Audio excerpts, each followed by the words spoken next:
10 taon pagkatapos ng aming annulment, nagbigay ng award ang aking dating asawa sa aming anak na lalaki at namatay sa gulat ang buong bulwagan ng paaralan. Nang araw ng aming annulment, 3 buwang buntis na ako. Abala siyang inaayos ang mga papeles para sa kanyang kasal, sa kanyang unang pagmamahal, maging ang kasunduan sa annulment ay hindi pa natapos basahin ay pinirmahan na niya agad. Inilapay ko ang aking kamay sa aking tiyan at walang nasambit na kahit isang salita. 10 taon ang lumipas, sa graduation ceremony ng aming anak sa elementarya, biglang nagkagulo ang ibaba ng entablado. Nandito na ang pinakamalaking sponsor ng paaralan. Itinaas ko ang aking ulo at nakita ang aking dating asawa si Rafael Soriano na nakasuot ng maayos na suit habang umaakyat sa entablado. Pagbukas ng kanyang bibig, 2 milyong piso na ang sinabi niyang ibibigay at sumigaw ang buong bulwagan. Inimbitahan ng punong guro ang pinakamahusay na estudyante na pumunta sa entablado upang tumanggap ng award at itinulak pataas ang aming anak. Nang nakatayo, nang magkatabing ang dalawa, ang magkaparehong mukha nila sa ilalim ng mga ilaw na tulala sa lugar, si Rafael Soriano. Hawak ko ang aking kamera at ngumiti ng tahimik. Pumirma ka na. Inihagis ni Rafael Soriano ang ballpen, ang katawan ng ballpen ay tumama sa ibabaw ng mesang gawa sa kahoy at nagpalabas ng malinaw na tunog. Sa pulso niya, nagliliwanag ang mukha ng kanyang mahal na relo sa ilalim ng puting ilaw ng hukuman. Tinanaw ko ng mabilis ang relo. 3:00 ng hapon. Mayroon siyang flight, pupunta siya upang makita si Bianca. Bumalik ang aking tingin sa kasunduan ng annulment. Paghati ng ari-arian ng bahay sa timog ng lungsod ay sa akin, 1 sasakyan at 300,000 piso. Binabasa ko ng maingat ang bawat salita. Ang mga daliri ni Rafael ay kumakabog sa mesa ng walang pasensya. Tok tok tok, parang tunog ng tambol na nagmamadali. Andrea Santos, may halaga ba ang lahat ng ito para sa iyo? Sina Ati ng Soriano family ang nag-ayos nito, hindi ka mapapahirapan. Ang kanyang boses ay walang anumang init. Sumabog ang telepono sa kanyang tabi, nag-ilaw ang screen, ang tumatawag ay si Bianca. Kinuha niya ang telepono at pumunta sa tabi ng bintana para sagutin, sadyang binabaan ang boses, ngunit ang kasiyahan ay hindi mapagtakpan. Malapit na matapos, oo, direkta na akong pupunta sa paliparan. Nakabook na ang ticket. Huwag mag-alala, magtiyaga ka. Ibinaba niya ang telepono, bumalik, at napakunot ang noo nang makitang hindi pa ako pumipirma. Kailan ka pa matatapos? Lumulukso ng pahina patungo sa huling bahagi, ang seksyon ng karapatan sa pag-aalaga ng anak. Nakasulat roon, sa loob ng kasal ay walang anak. Automatikong nalapay ang aking kamay sa aking tiyan, patag pa rin ito, hindi pa nararamdaman ang anumang bagay. Ngunit sinabi ng doktor, 3 buwan na ang sanggol, isang maliit na buhay. Itinaas ko ang aking ulo at tinitingnan si Rafael Soriano. Ang kanyang mukha ay matangkilik, malinaw ang mga katangian, mataas ang ilong.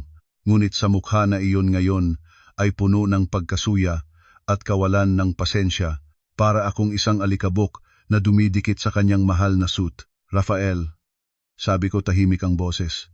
5 taon na tayong kasal.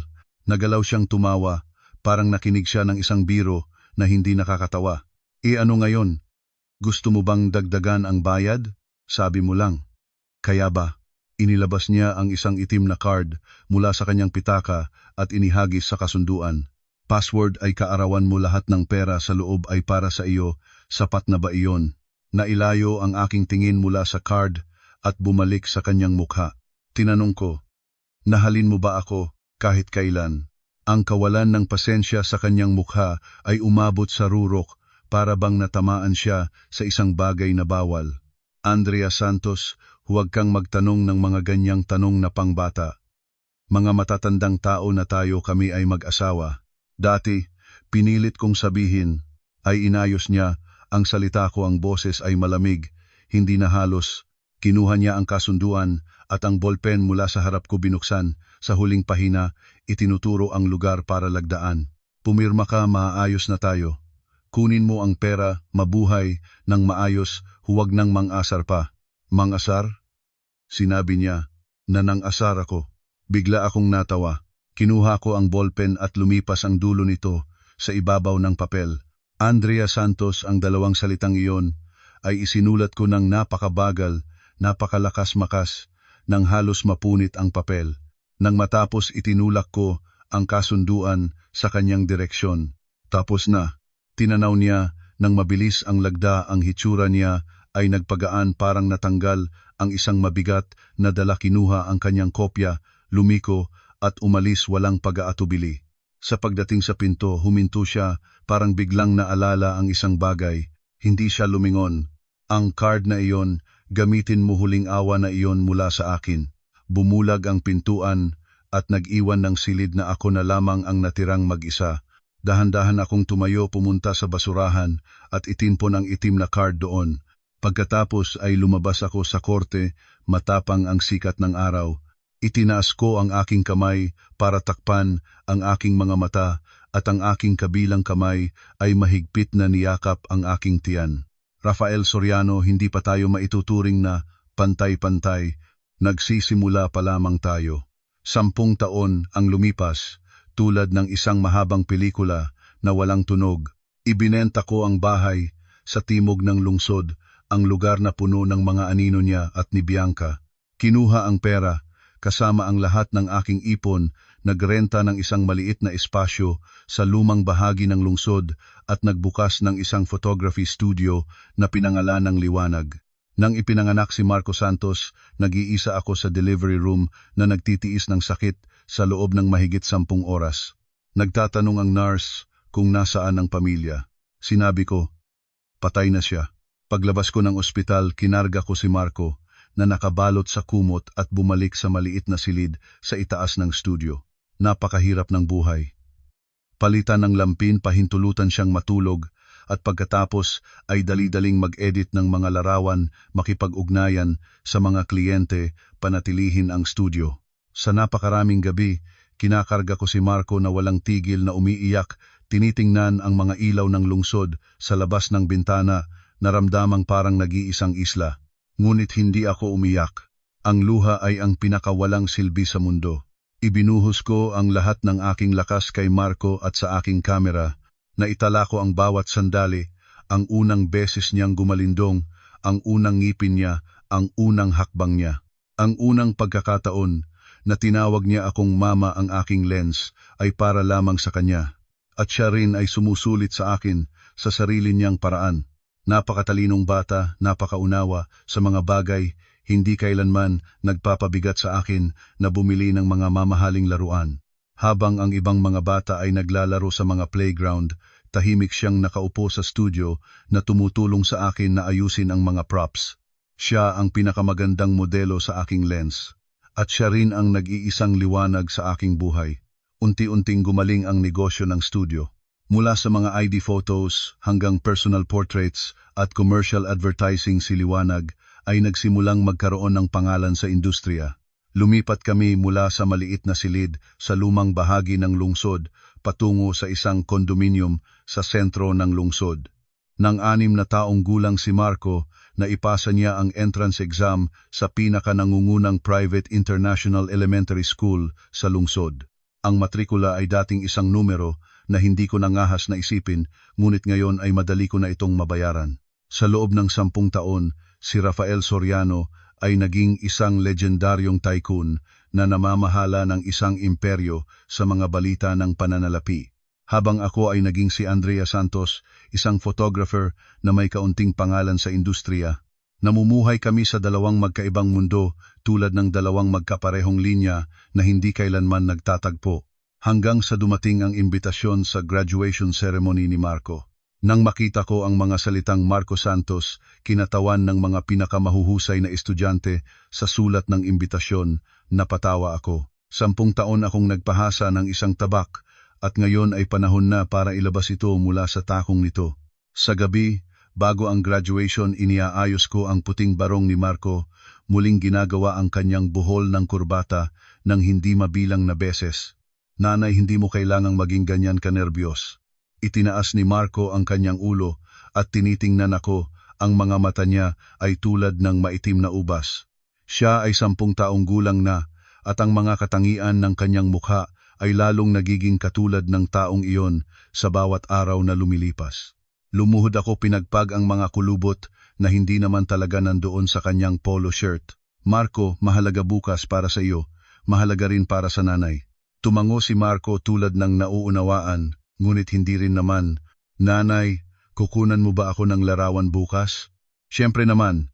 Hinagod ko ang kanyang ulo. Kukuha ng larawang pinakamaganda mo. At gusto ko ring kunan ng ilang bagay, ilang eksena na hinintay ko ng 10 taon. Tinitingnan ko ang aking sarili sa salamin. 10 taon ang panahon ay hindi nagpahiwatig ng maraming bakas sa aking mukha, ngunit ang aking tingin ay mas determinado at mas malamig kaysa dati. Binuksan ko ang isang lumang kahon na matagal nang nakatago. Sa loob ay isang lumang wedding photo ko at ni Rafael Soriano. Sa larawan ngumingiti ako ng maliwanag at masaya. Si Rafael ay ngumingiti rin, ngunit ang ngiti niya ay magalang at malayo. Inilabas ko ang larawan at inilapay katabi ng kasunduan ng annulment mula 10 taon na ang nakalipas. Ang kanyang lagda doon ay nagniningning pa rin tulad ng dati.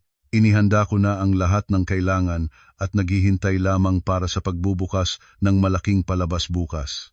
Ang graduation ceremony ay ginanap sa malaking bulwagan ng paaralan.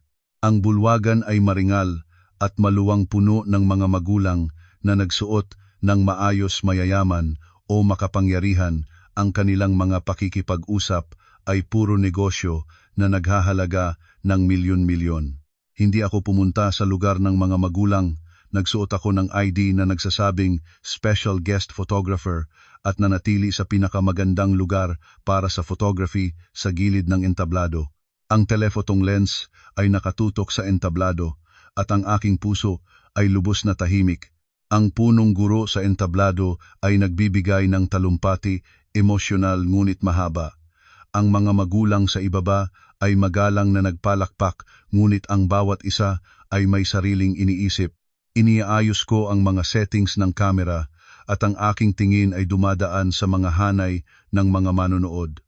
Ang unang 3 hanay ay mga kilalang personalidad ng lungsod.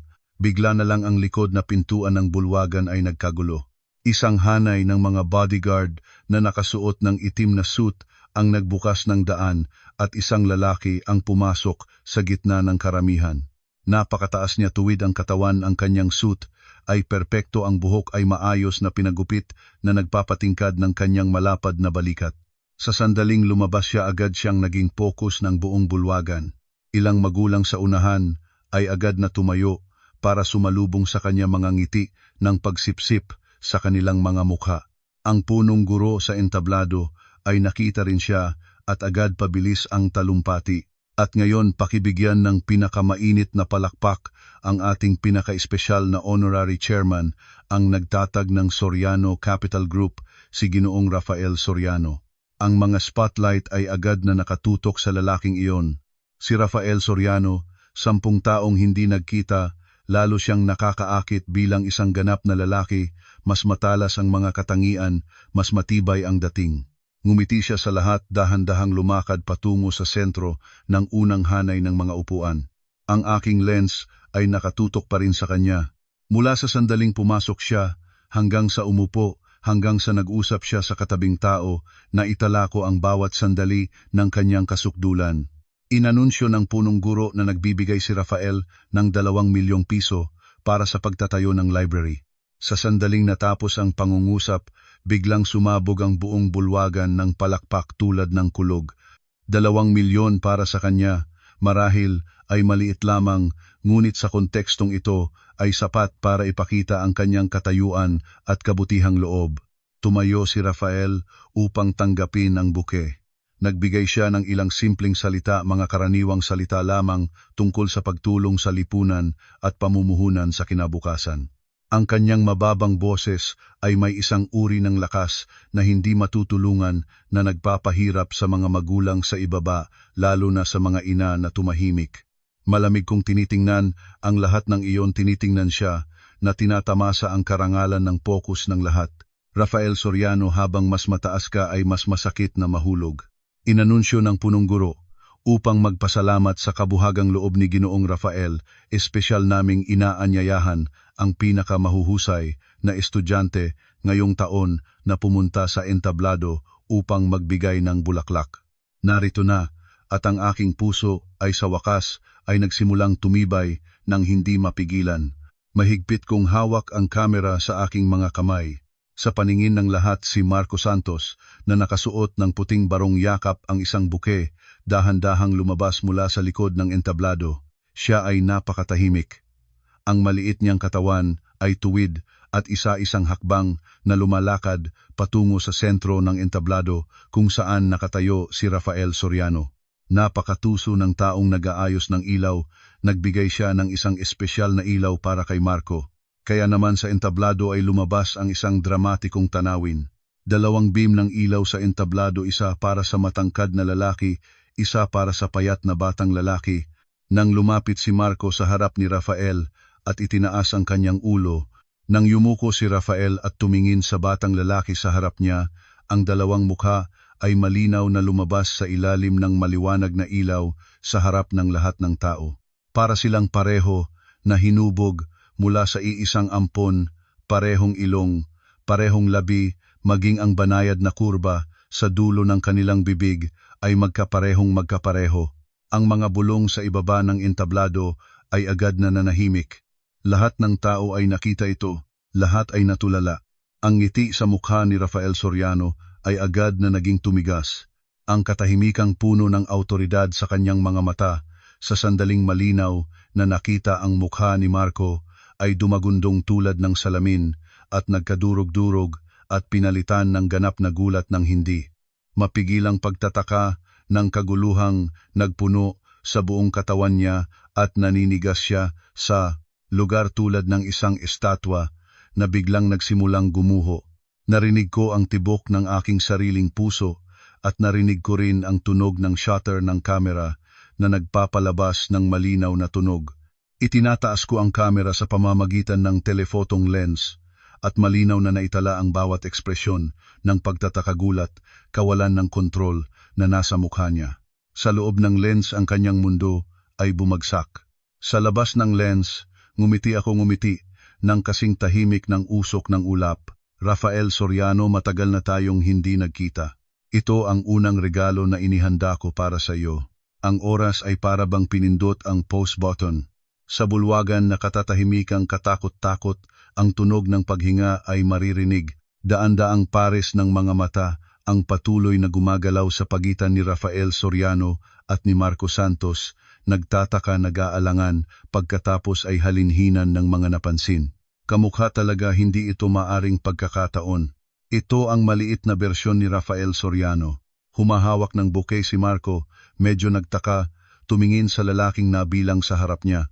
Bakit ba tinitingnan niya ako ng ganito? Bumubulong ang batang lalaki sa kanyang sarili. Kumudkod siya, ng mata iniunat ang maliit na kamay, dahan-dahang hinawakan ang lapel ng mahal na suit ni Rafael Soriano. Tito. Ang malinaw na boses ng bata ay tulad ng isang bato na bumagsak sa isang tahimik na lawa, agad na pinunit ang nakakatakot na katahimikang ito. Bulaklak para sa tito. Ang katawan ni Rafael Soriano ay bigla na lang nag-jerk tulad ng natamaan ng kuryente.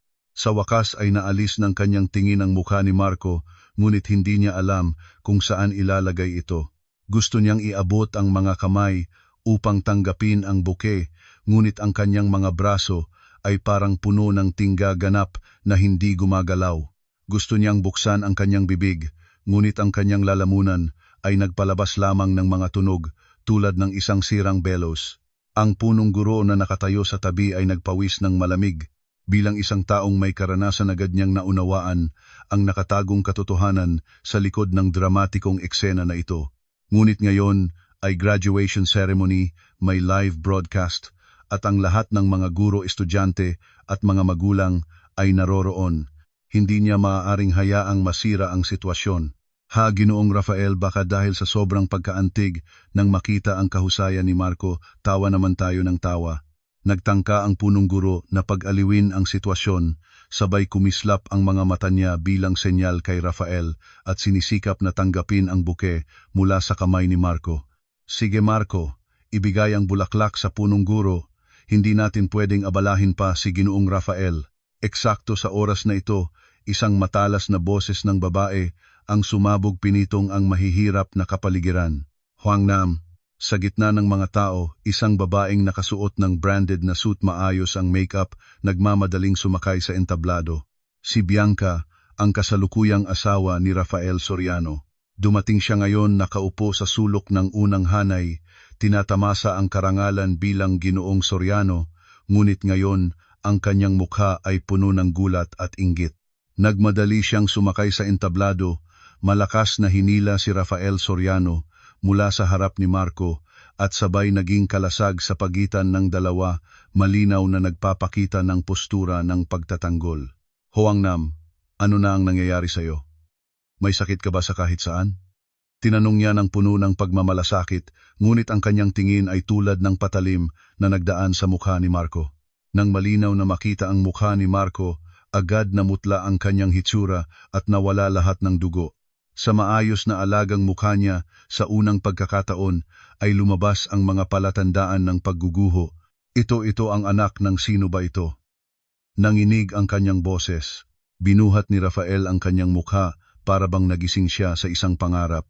Bigla niyang mahigpit na hawak ang braso ni Bianca, ang lakas ay napakalakas, kaya umalingaw-ngaw si Bianca sa sakit. Sino siya? Siya ay tumingin ng diretso sa Bianca, tulad ng nagtatanong din sa kanyang sarili. Sa ibaba ng entablado ay nagkagulo na. Langit ko ang bata ay kapareho ng hitsura ni Ginoong Soriano. Ano ba ito? Hindi ba isa lang ang anak ni Soriano? Ito ba ay isang lihim na anak? 10 taon na ang nakalipas nang mag-anul si Soriano sa kanyang unang asawa at kasal kay Bianca. Ang edad ng batang ito ay eksakto na 10 taon. Lahat ng hula at sismis ay nagsama-sama sa isang malaking alon na bumagsak sa lahat ng mga tao sa entablado. Ang hitsura ni Bianca ay lalong namumutla. Alam niya na siya at si Rafael Soriano ngayon ay naging pinakamalaking katawa-tawang bagay sa lungsod. Nagsikap siyang panatilihing kalmado ang sarili, lumingon at sinigawan ang punong guro. Punong guro, ganun ba ito ang seguridad ng inyong paaralan? Sinumang tao ay maaaring sumakay sa entablado at guluhin ang mga panauhin? Tinawag niya si Marco na isang makagulo. Agad na bumaba ang maliit na mukha ni Marco. Dahan-dahan siyang umatras ng isang hakbang lumayo ng kaunti sa kanila. Habang ako sa gilid ng entablado, tahimik na pinindot ang huling shutter. Sa loob ng lens ang pagtataka ni Rafael Soriano, ang panginginig na gulat ni Bianca, ang pagkapalayo ni Marco, ang pagkahiya ng punong guro. Lahat ng ito ay bumuo ng isang larawang sabay na nakakaaliw at tunay. Sapat na naabot na ang layunin ngayon. Ibinaba ko ang kamera, tinanggal ang ID, dumaan sa kaguluhan at naglakad patungo sa entablado. Hindi ko tinitingnan si Rafael Soriano at si Bianca. Sa aking mga mata mayroon lamang ang aking anak na lalaki. Lumakad ako patungo kay Marco, lumuhod, dahan-dahan na inayos ang buhol ng kurbata na medyo nalapat. Marco, natakot ka ba? Marco ay umiling, tumingin siya sa akin, ang mga itim na mata niya ay puno ng tiwala. Nanay, uwi na tayo. Oo. Hinawakan ko ang kanyang kamay at naghanda na kaming umalis sa lugar na ito. Sa sandaling lumiko kami, si Rafael Soriano ay sa wakas ay nakalabas sa sukdulang gulat. Parang isang hayop na nasaktan, nagpalabas ng mababang ugong. Andrea Santos. Tinawag niya ang aking pangalan. Sa kanyang boses ay 10 bahagi ng pagkabigla, 9 na bahagi ng galit at isa pang bahagi na maging siya mismo ay hindi nakilala, takot. Sa opisina ng punong guro, ang kapaligiran ay napakasiksik. Ang mga kurtina ay ibinaba, isinara ang lahat ng ingay at mausisa pang tingin sa labas. Ang graduation ceremony ay nagwakas nang may mabilisan personal na inimbitahan kami ng punong guro na pumasok dito. Nakaupo si Marco sa maliit na sofa sa tabi ko, tahimik na hawak ang baso ng juice sa kanyang mga kamay. Sa harap ko, si Rafael Soriano at si Bianca ay magkasamang nakaupo. Nang unang harapan muli, Pagkatapos ng 10 taon muli, ay sa ganitong eksena, tinitingnan ni Rafael Soriano ang akin ng mga dugo sa kanyang mga mata ay nagpapatingkad sa kanya na mukhang medyo mabangis. Ang karaniwan niyang katahimikan at dating ay ganap na nawala. Para siyang tinitingnan ng isang kalaban sa maraming taon, at si Bianca sa tabi niya ay parang isang hedgehog na nag-alis ng lahat ng mga tinik nito. Nawalan na siya ng kontrol kanina ngunit ngayon ay medyo kalmado na, ngunit ang galit sa kanyang mga mata ay puno pa rin ng galit at puot. Ang unang nagbukas ng bibig ay si Bianca. Nagpakita siya ng postura ng Ginong Soriano, tuminawid ang mga braso, itinaas ang baba, ang tono ay mataas. Andrea Santos, 10 taon na tayong hindi nagkita at ganyan ka pa rin. Hindi ko siya pinagtuunan ng pansin, dahan-dahan ko lang kinuha ang teacup sa harap ko. Hinipan ko ang mga dahon ng tsaa na lumulutang sa ibabaw ng tubig. Ang aking kawalang pakialam ay ganap na nagpagalit sa kanya. Magsalita ka na ng iyong presyo. Nagtawa siya, nang malamig ang boses ay puno ng paghamak. Alam ko na ang layunin mo sa paggawa ng lahat ng ito, hindi dahil sa pera. Isang babae na nag-iisang nagpapalaki ng anak ay mahirap, hindi ba? Magkano ang gusto mo? 1 milyon, 2 milyon. Sabihin mo lang basta dalhin mo ang bata at mawala kayo magpakailanman mula sa aming mundo.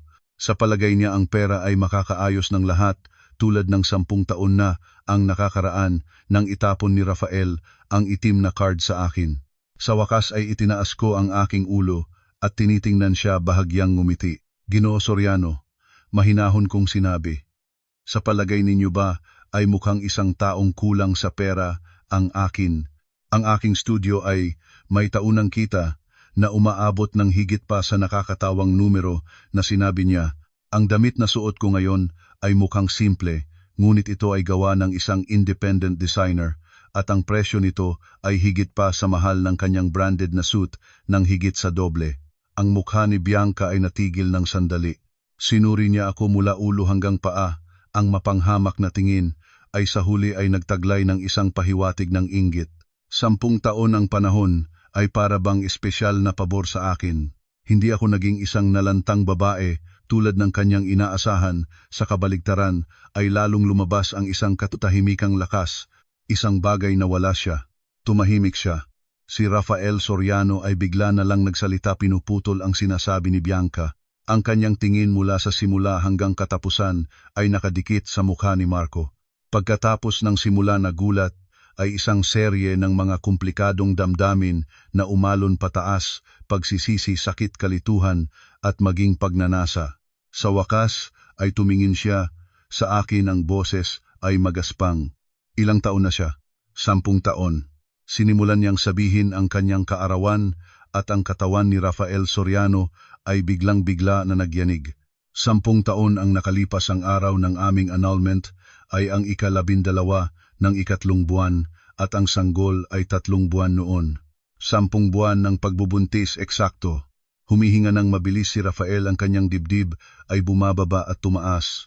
Ang katotohanan ay tulad ng isang nakalason na patalim na direktang nagsaksak sa kanyang puso. Tinitingnan niya si Marco, ang batang lalaki na kapareho niya ng hitsura, ang anak na lalaki na dapat ay sana ay labis na pinamamahalaan. Ngunit sa nakalipas na 10 taon ay wala siyang nalalaman. Bakit? Bakit hindi mo sinabi sa akin? Naging magsasalang boses niya, namumula ang mga gilid ng mata niya. Tinitingnan ko ang kanyang nagdadalamhating hitsura, walang alon na nagasgas sa aking puso, maging nakakatawa pa. Sabihin sa iyo, inulit ko, sabihin sa iyo ang ano, sabihin sa iyo na habang masayang nagpunta ka para imbitahan ang iyong unang pagmamahal, para iareglo ang inyong kasal, nagdadala ako ng inyong anak.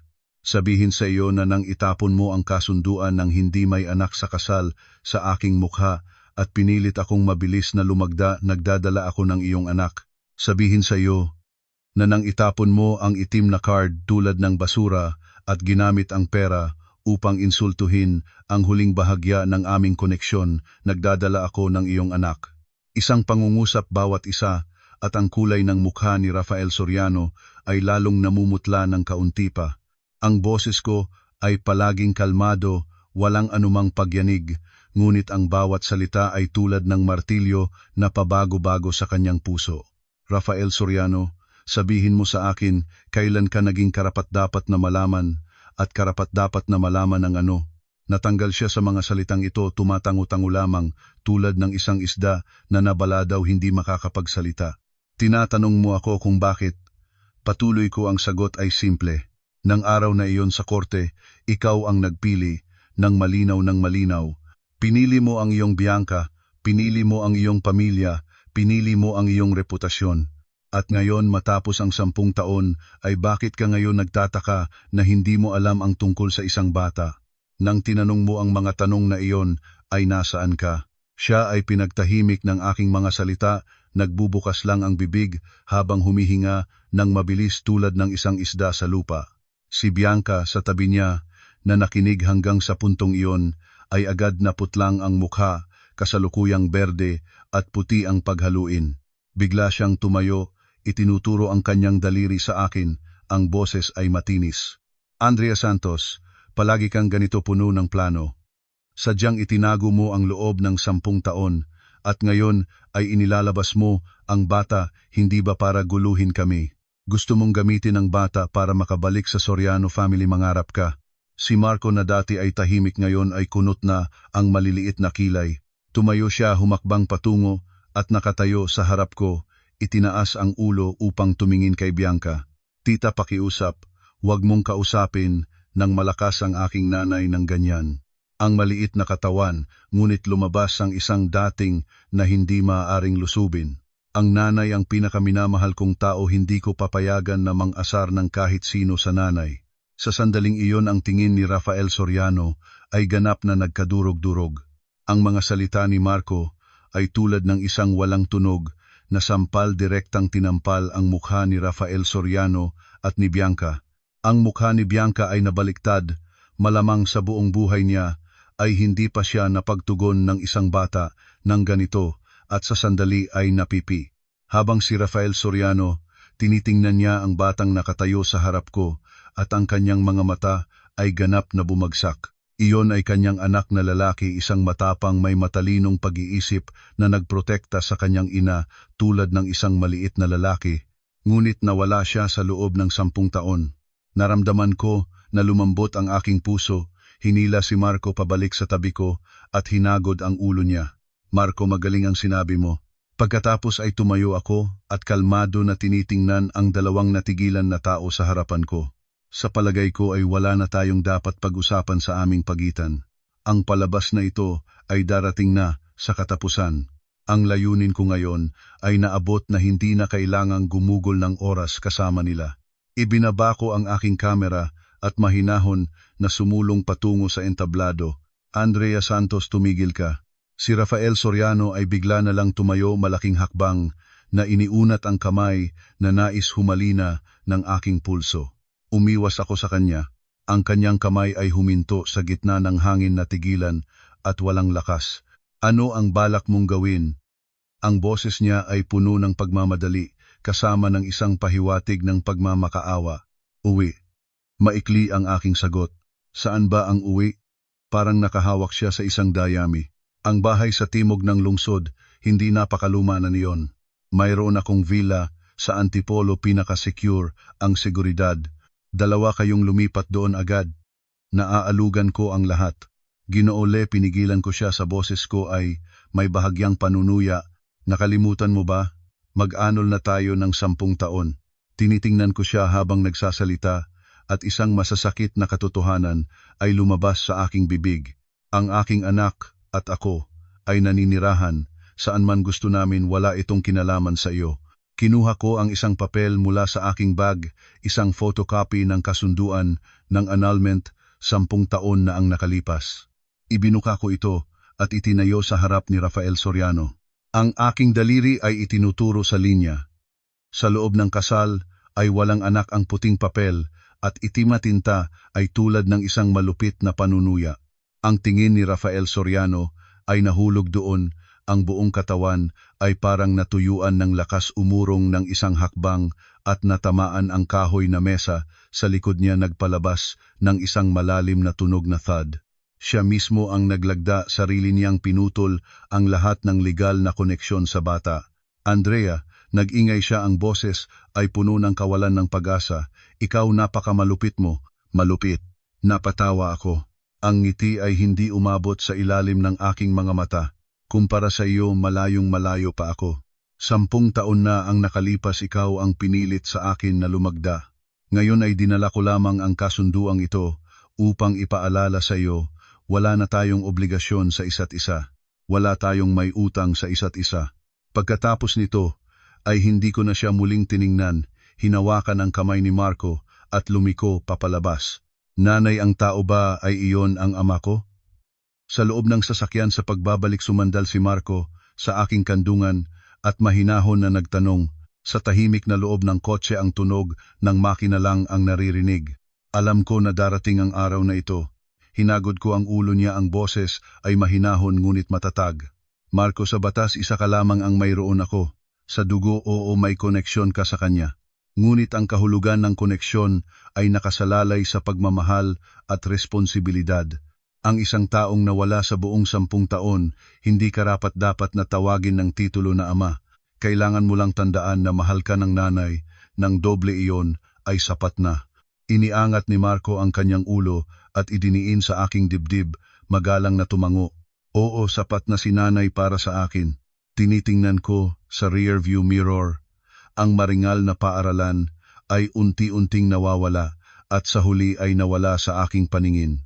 Ang isang pagkikita na binalak ko ng 10 taon ay nakumpleto na, ngunit ang isa pang labanan ay nagsisimula pa lamang. Sa opisina ng punong guro si Bianca ay tinitingnan si Rafael Soriano na nag-iimbot, ang kalooban niya ay puno ng kaguluhan at galit. Huwag Nam, gising ka na. Paano na ngayon? Bukas ay ang lahat ng diaryo ay Chutich, Thin Nguyen, KPY Saber, ang lihim na anak. Paano na ang mga stock ng kumpanya? Paano namin itatago ang mukha ng aming pamilya?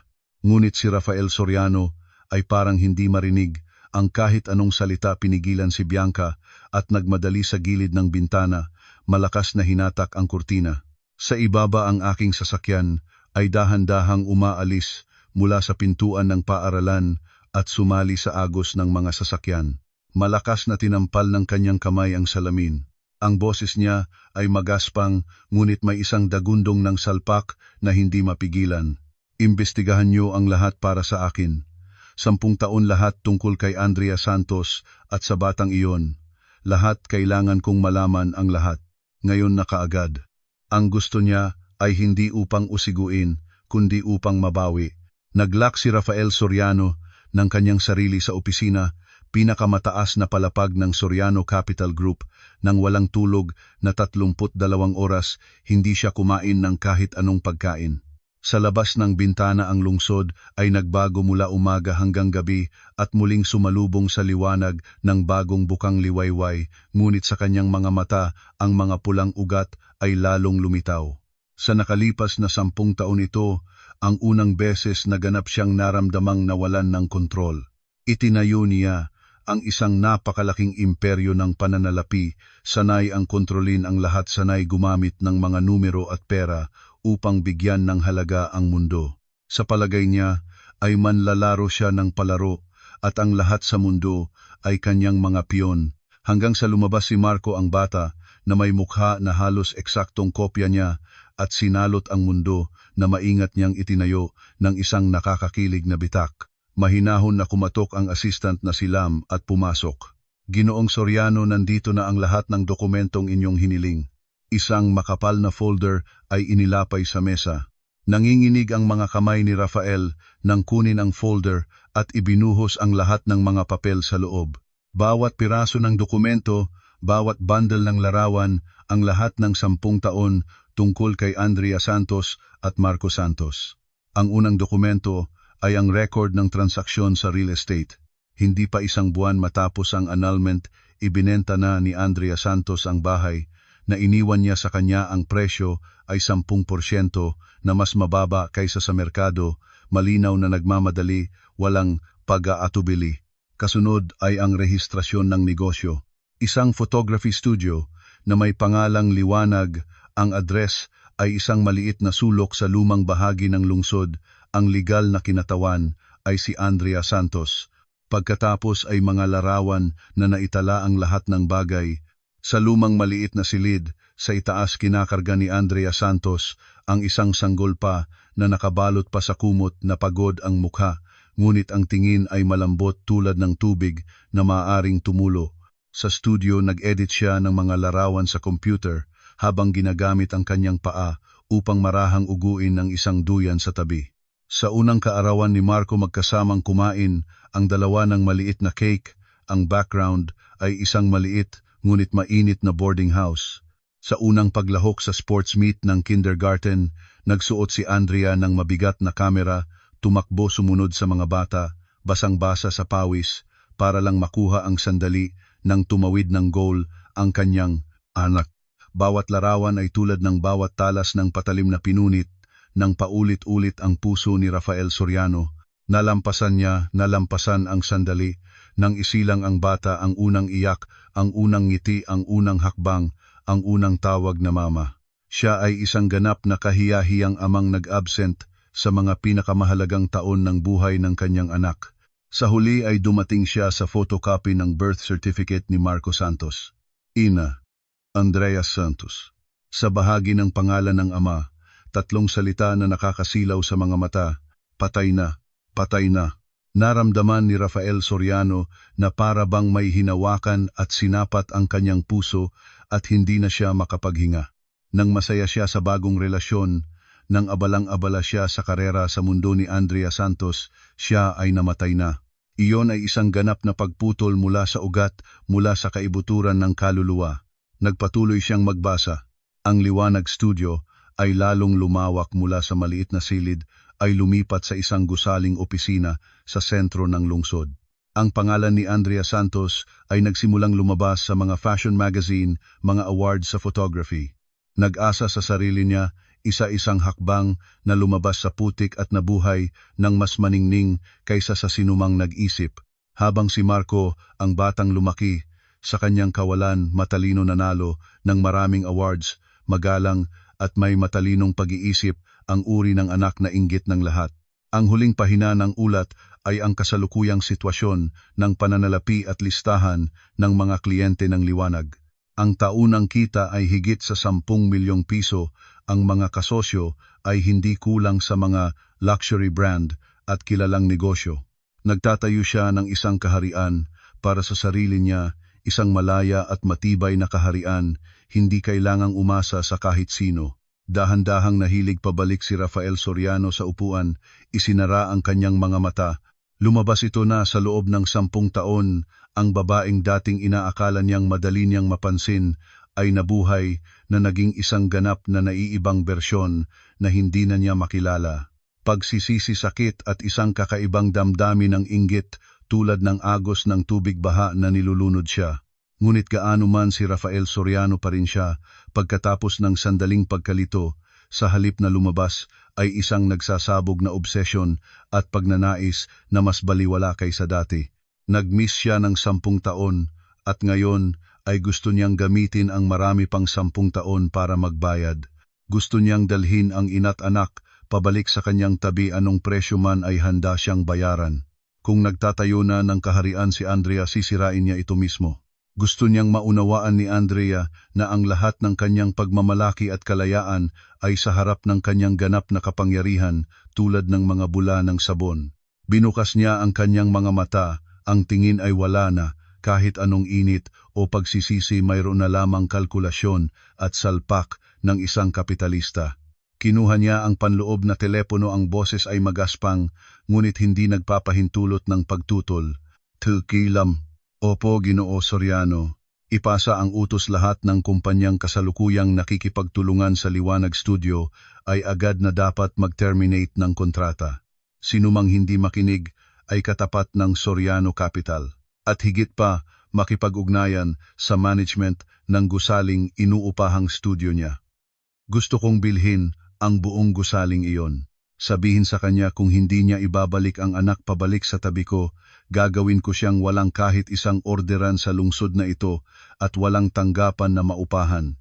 Gusto niyang dalhin ako sa dulo upang sa wakas ay maaari lamang siyang pumili sa kanya. 3 araw pagkatapos ng insidente sa graduation ng buhay ay mukhang bumalik sa normal. Walang sinumang pahayagan ang nag-ulat tungkol sa lihim na anak ni Rafael Soriano, para bang ang nangyari noon ay ilusyon lang. Ngunit alam ko na ito ay katahimikan bago ang bagyo. Sa aking kaalaman tungkol kay Rafael Soriano, tiyak na hindi niya ito basta-basta hahayaan. Siya ay isang uri ng mabangis na hayop. Kapag nakapiling niya ang kanyang biktima ay hindi siya bibitaw. Ang kanyang katahimikan ay nag-iimbak lamang ng lakas para sa pinakamasamang suntok. Sa loob ng 3 araw na ito, iniwanan ko ang lahat ng trabaho at inilaan ang lahat ng oras para kay Marco. Nagpunta kami sa Science Museum Theme Park, kinain ang kanyang paboritong ice cream. Gusto kong gamitin ang dobling pagsamahan upang pagaanin ang hindi nakikitang pinsala na maaaring naiwan ng insidenteng iyon sa puso niya. Napakagaling ng hitsura ni Marco, maging mas nakadikit pa sa akin. Nagbigay ito ng kaunting katahimikan sa akin. Sa ika-4 na umaga, bumalik ako sa Liwanag Studio. Pagpasok ko, nagmamadali na sa akin si Mai, ang aking katuwang at punong assistant, at ang kanyang mukha ay seryoso. Andrea, may problema na. Sabihin mo. Ibinaba ko ang aking bag at hindi na nagulat pa. Ngayong umaga, 3 tawag na ang natanggap natin. Ang project para sa summer collection ng L House kinansela. Ang cover ng fashion magazine sa susunod na buwan, binago ang model, at ang project para sa advertising ng Reyes Group na sinundan natin ng halos kalahating taon, nagsabi ring hindi tuloy. Mabilis na nagsalita si Mai nang hindi nakatago ang pagkabalisa. Ang 3 project na iyon ay ang pangunahing kita ng ikalawang kalahati ng taon, at lahat ay nagsabay ng kinansela. Tiyak na hindi ito pagkakataon. Naging mabigat ang kapaligiran ng studio, naramdaman ng lahat ng empleyado ang isang bagay na lubhang mali. Ano ang kanilang dahilan? Kalmado akong nagtanong. Ang L House ay nagsabing nakahanap na ng mas angkop na kasosyo. Ang fashion magazine ay nagsabing desisyon ng editor-in-chief. Ang Reyes Group naman ay mas nakakatawa, panagsabing hindi maganda ang feng shui ng aming kumpanya. Si Mai ay nagalit hanggang namula ang mukha, kahiya-hiya talaga. Pumunta ako sa malaking salamin at tinitingnan ang agos ng mga sasakyan sa ibaba. Nangyari na talaga, lumabas na si Rafael. Gusto niyang gamitin ang ganitong paraan para ipakita sa akin na sa 1 kilos ng kanyang daliri ay maaari niyang gapiin ang lahat ng 10 taon ng aking pagsisikap.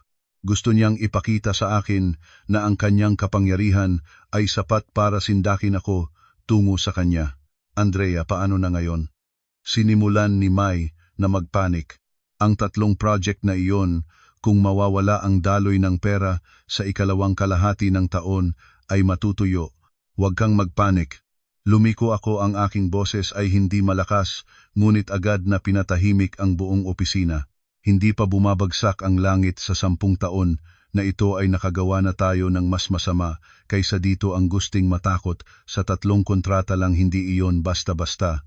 Ang aking katahimikan at determinasyon ay tulad ng isang dosis ng epinephrine na pansamantalang nagpatatag sa lahat. Ang lahat ng sahod at benepisyo walang maaapektuhan. Lahat ay magpatuloy sa trabaho tulad ng dati, tapusin ng mabuti ang mga natitirang project. Ang ibang bagay ako ang bahala. Pagkatapos mapayapa ang lahat, bumalik ako sa aking opisina at isinara ang pinto. Ang telepono sa mesa ay nanginig, isang hindi kilalang numero ang tumawag. Kinuha ko ang tawag at hindi nagsalita. Mula sa kabilang dulo ay lumabas ang isang boses, malayo ang 10 taon, ngunit pamilyar. Mukhang natanggap mo na ang aking mensahe. Si Rafael Soriano.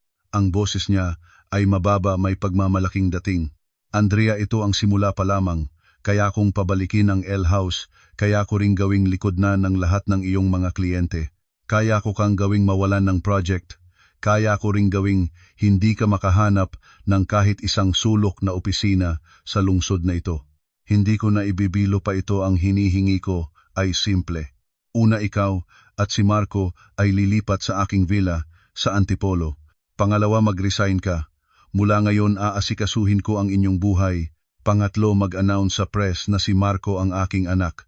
Bawat pangungusap ay isang utos. Hindi siya nag-aanyaya.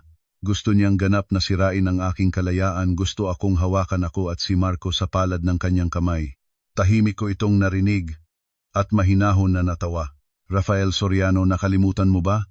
Ikaw ay isang negosyante.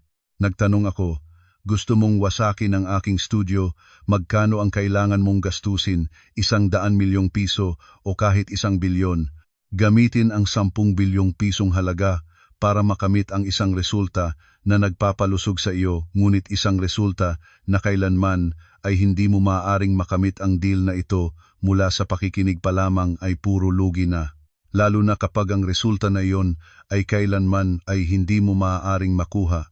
Mula sa kabilang dulo ang paghinga ay naging mabigat. Ano ang ibig mong sabihin?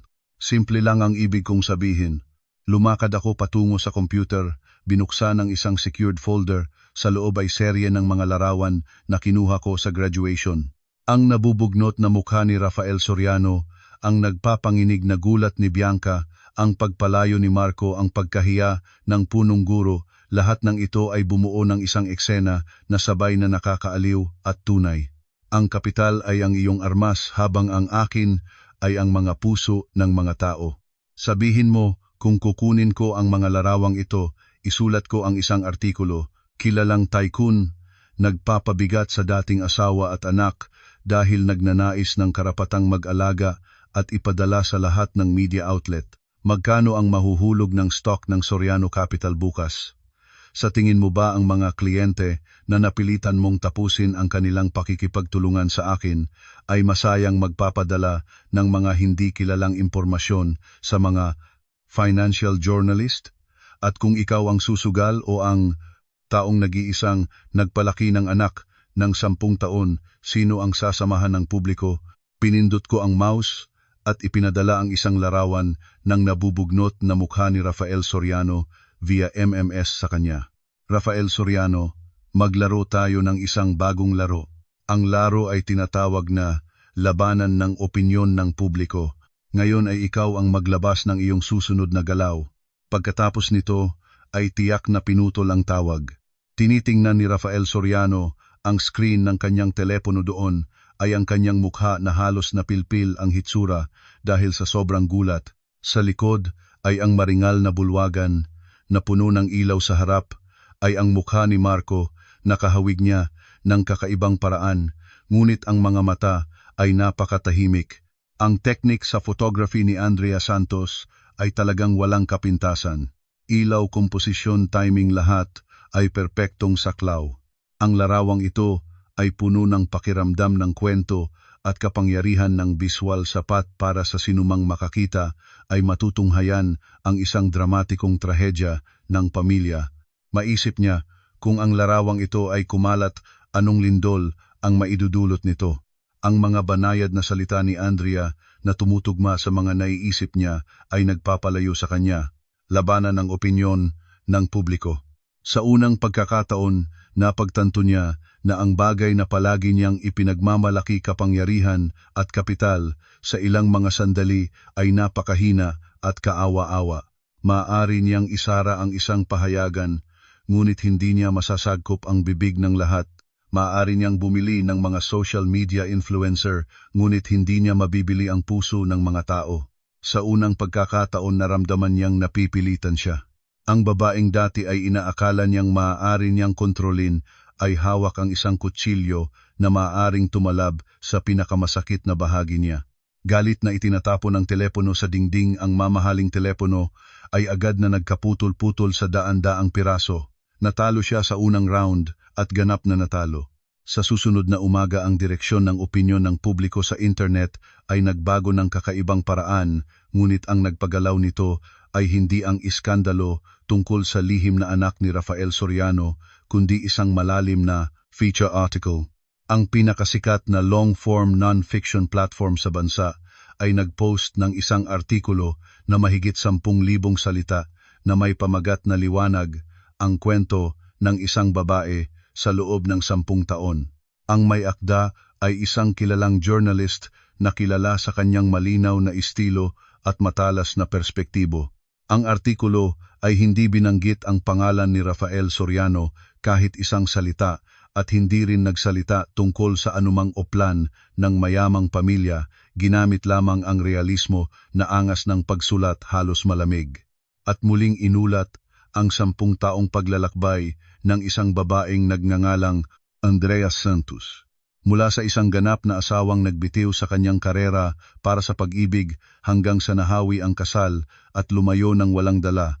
Mula sa sandaling nalaman niyang buntis siya nag-iisa na pumirma sa consent form sa delivery room. Mula sa sabay na pagpapasuso at pag-iimprenta ng mga larawan sa maliit na silid hanggang unti-unti itinayo ang liwanag na maging isang kilalang photography studio.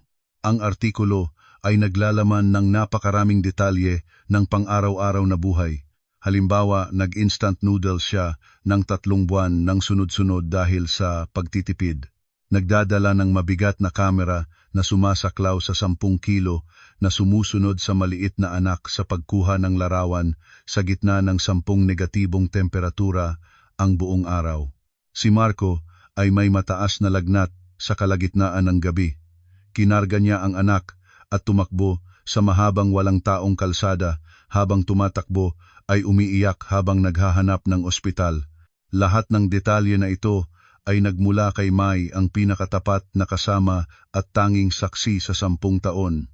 Ang artikulang ito ay aking aktibong hiniling sa kanya na makipag-ugnayan sa mamamahayag at payagan ang pagkukuwento ng aking kwento. Siyempre, lahat ng impormasyon tungkol kay Rafael Soriano ay anonymous, tinatawag lamang siyang dating asawa. Ang mga ilusyon para sa artikulo ay maingat ding pinili. Mayroon ang proseso ng pag-unlad ng liwanag mula sa simple hanggang maningning. May paglalakbay ng paglaki ni Marco mula noong sanggol hanggang kabataan. May likod na silweta ni Andrea Santos sa napakamahirap na kondisyon. Ang huling larawan ay ang sandali sa graduation ceremony. Lumuhod akong inaayos ang kurbata ni Marco. Sa larawan ay itinataas ko ang aking ulo at tinitingnan ang aking anak na lalaki. Ang mga mata ay puno ng lahat ng pagmamahal at pagmamalaki sa mundo. Ang caption sa larawan ay, "Ang aking anak ay ang pinakamatulis na tabak na pinihasa ko gamit ang 10 taon ng aking kabataan." Sa loob ng ilang oras ang artikulo ay lumampas na sa 10 milyong views at lumagos sa lahat ng social media platform. Walang drama, walang pag-atake, mayroon lamang kwento ng isang babaeng pagkatapos na mapagsamantalahan at maitaboy ay gumamit ng kanyang sariling lakas at profesionalismo upang bumangon maningning at malaya. Siya ay naging ideal na modelo para sa napakaraming kababaihan, matibay, malaya, malakas, profesional. Ang seksyon ng mga komento ay isang kulay ng pagtataka at suporta. Ito ang tunay na ina ng mga ina, umaasa sa sarili na nabubuhay ng mas maganda kaysa sa kahit sino. Umiyak sa pagbabasa nito ang mga babae na malakas ay maaaring maabot sa gaano kalayo. Babasahin ito at malalaman. Gusto kong makita ang mukha ng dating asawa na iyon, tiyak na nagsisisi ng halos nababaliw. Pakihanap ang address ng Liwanag Studio. Gusto kong mag-order bilang suporta sa napagandang ate. Ang opinyon ng publiko ay ganap na napabawian sa aking panig. Ang telepono ng studio ay sinunog ng mga tawag. Ang listahan ng mga appointment ay puno na hanggang susunod na taon. Ang mga brand na napilitan ni Rafael na tumigil sa pakikipagtulungan sa akin, ang kanilang PR department ay pati na rin inatake ng netizens ng matindi. Nakaupo ako sa opisina at tahimik na tinitingnan ang lahat ng ito habang nagaganap. Ito ang eksaktong gusto ko. Hindi ko kailangang gumanap ng papel ng biktima para kumita ng simpatya. Gusto kong makita ng mga tao ang aking halaga, ang aking profesionalismo, ang aking hindi mapapalitan. Gusto kong maunawaan ni Rafael Soriano, ako si Andrea Santos, ay hindi isang accessories niya at higit pa ay hindi isang bagay na malambot na maaaring pag-usig. Nang gabi tumawag muli ang telepono, ang parehong numero pa rin. Kinuha ko ang tawag sa pagkakataong ito. Ako ang nagsalita bago siya. "Ginoo Soriano, ang bungang ibinigay ko ngayon." "Paano mo na, sir?" Mula sa kabilang dulo ay isang matagal na katahimikan at pagkatapos ay ang mababang boses ni Rafael Soriano na nagngangalit ngunit napilitang sumuko. Andrea Santos, nanalo ka, pag-usapan natin. Ang lugar na pili ko ay isang pribadong tiyarum na hindi bukas sa publiko. Ang hardin ay may sinaunang estilo, maingay ng tubig na dumadagos, tahimik ang kapaligiran, angkop sa pagtalakay ng mga bagay na hindi angkop na gawin sa publiko. Dumating ako ng 30 minuto nang maaga nag-order ng isang tsakang mahal na tsaa para sa sarili ko. Nang itulak ni Rafael Soriano ang pinto at pumasok, nakainom na ako ng halos isang round ng tsaa. Ngayon siya ay hindi nagsuot ng mahigpit na suit.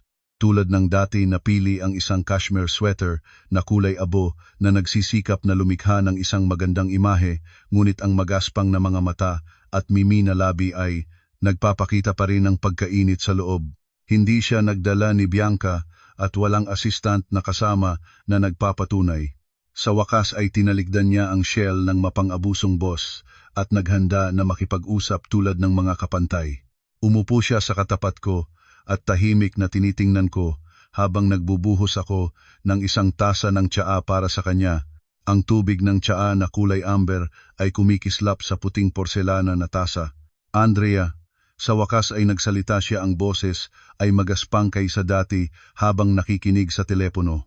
Humingi ako ng pasensya para sa lahat ng ginawa ko, hindi dapat kong basta-basta pakialaman ang iyong karera.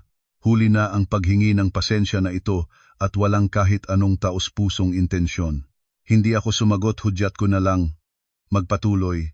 Huminga siya ng malalim at sinikap na ayusin ang mga salita.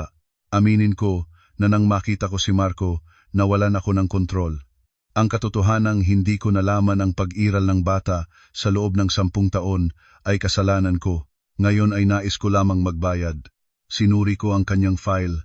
Talagang mahuhusay siya. Nagturo ka sa kanya ng napakahusay.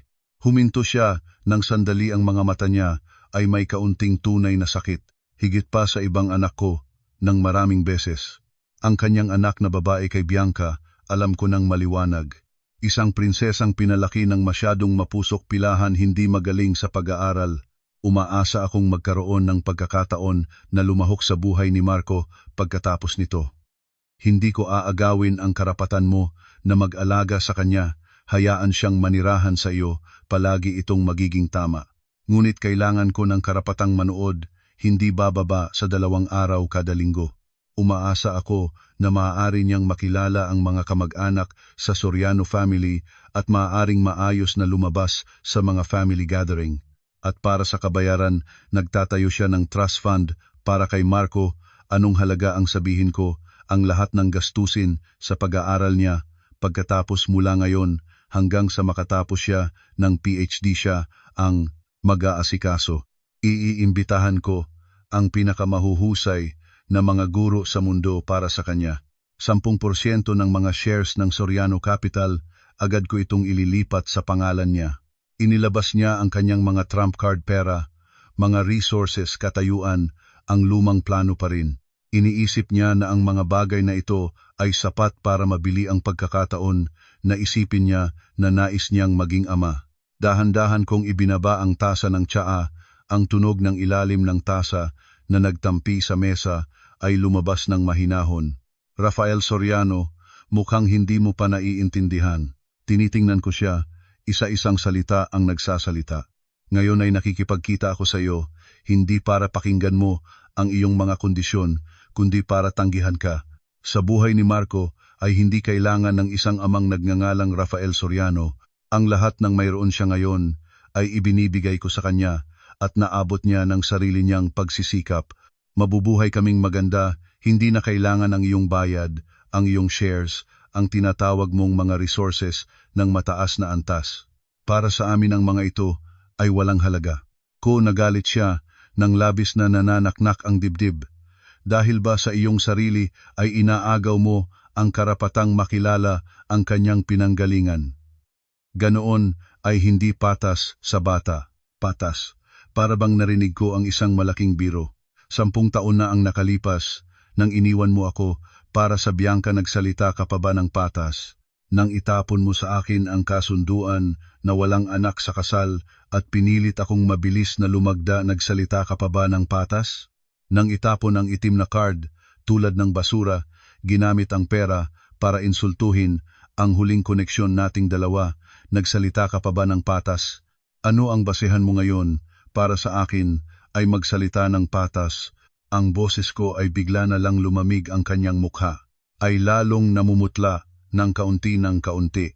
Hindi mo patas na sinabi ang lahat ng ito, ay sinimulan mo ang isang pagkakamali na 10 taon na ginamit mong gilingin ako, ngunit ngayon ay nagtatanong ka sa akin ng patas? Tinahimik siya ng aking mga salita, nagbubukas lamang ang bibig habang humihinga ng mabilis tulad ng isang isda na nabaladaw. Pagkatapos ay lumipad ang kanyang tingin, nagitlang tumingin sa akin ng matagal tulad ng isang taong natatakot na kapag tinitingnan kita ay babagsak siya. Pagkatapos ay nagsalita siya, ang boses ay mas mababa at wala ng bakal. Kung tama ang sinasabi mo, 10 taon ang lumipas, ginamit ng isang pagkakamali na sirain ako at ginamit ko ang katahimikan para mabuhay. Hindi ko hihilingin na patawarin mo ako ngayon. Ang pagpapatawad ay hindi magpapagaling kay Marco ng mas mabuti. Sinasabi ko lang ang isang bagay tulad ng paglalagay ng prioridad. Anumang nais mong gawin mo, ngunit huwag gumawa ng ingay, huwag hayaang matakot si Marco at huwag hayaang i-drag si Marco na nasa recovery ng pagiging malusog sa mga alitan ng matatanda. Huminga si Rafael ng malalim, tumingin sa akin, ang mga mata niya ay pabago-bago. Pagkatapos ng ilang sandali, napakabagal na tumango. Hindi ito isang kasunduan ng anumang matamis na pangako, kundi ang unang palatandaan ng isang taong sanay mag-utos na nagsisimulang matuto kung paano makinig. Pagkatapos ng lahat ng ito, 10 taon ang lumipas muli. Lumipas ang panahon tulad ng hangin.